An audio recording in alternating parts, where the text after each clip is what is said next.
Hello guys, welcome back to the channel and this is your boy Ride Till You Drop. At ngayong araw na to ay magti-trail ride tayo. At yun nga, medyo pass muna tayo sa road bike at balik tayo dito sa pagti-trail. At yun nga, sa pagbabalik ko dito sa trail na to ay may unexpected event na nangyari.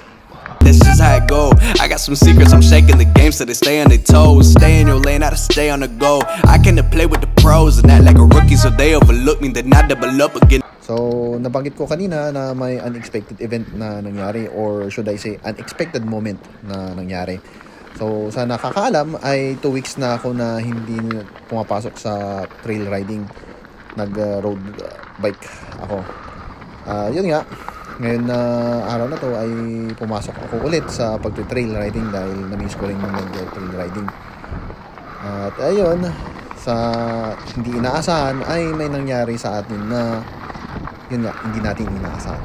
Pero panoorin niyo yung buong video para malaman niyo kung ano yun. At yun nga, maraming salamat sa panonood ng video natin na to. At kung nagustuhan natin, please like and share na rin. At sa ulitin, maraming salamat sa panonood and enjoy the video. Thank you.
bird.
Uy.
Oh yeah.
Oh yeah.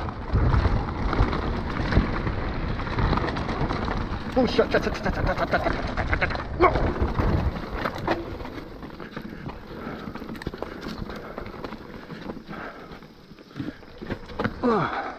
Oh yeah.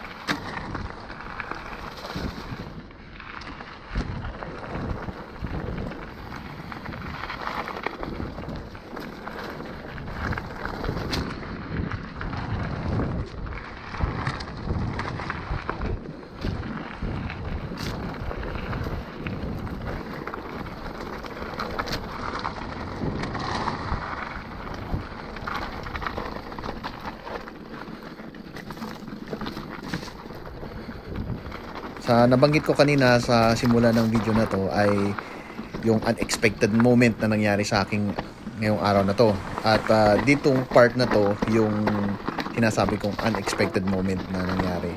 At panoorin nyo lang kung ano yung nangyari sa akin dito.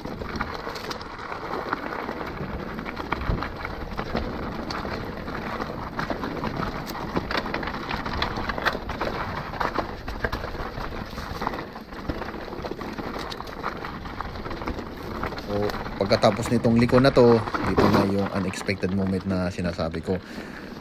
Ngayon na nagbabagal-bagal ako, dito pa talaga nangyari ito.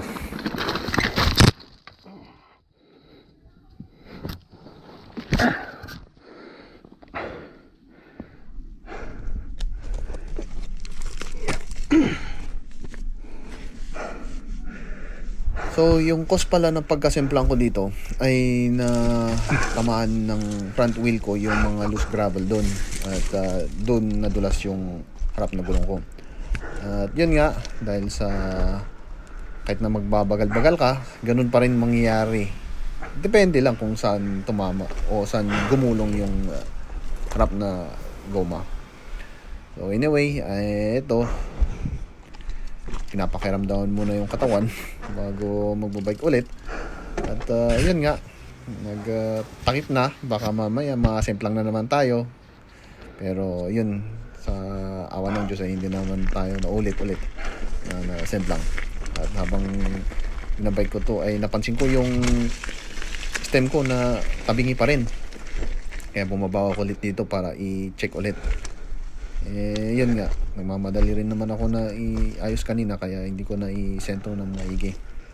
So yan, sinentro ko ulit pero parang nasobrahan ko yata nung NUP ko, kaya ito na inulit ko ulit para may sentro na. So yun nga, third time's the charm na sabi nga nila. At yun, mabaybayin ko na to, pababa na ako. At dapat sana ay dadaan ako dito sa shortcut, kaso dahil sa medyo masakit yung paa ko, dinaan ko na dito ulit. Yun, nasimplang nga tayo dun sa taas kaya medyo masakit pa yung katawan. Ito, papakirap na tayo dito. Yun, at least kahit ako ano, uwi ko rin naman yung bike. At pala, dito ko na rin pala tatapusin yung video natin na to. At maraming salamat ulit sa panonood ng video. At sa ulitin, ride safe, stay safe. Pero hindi ko nagawa ngayong araw na to.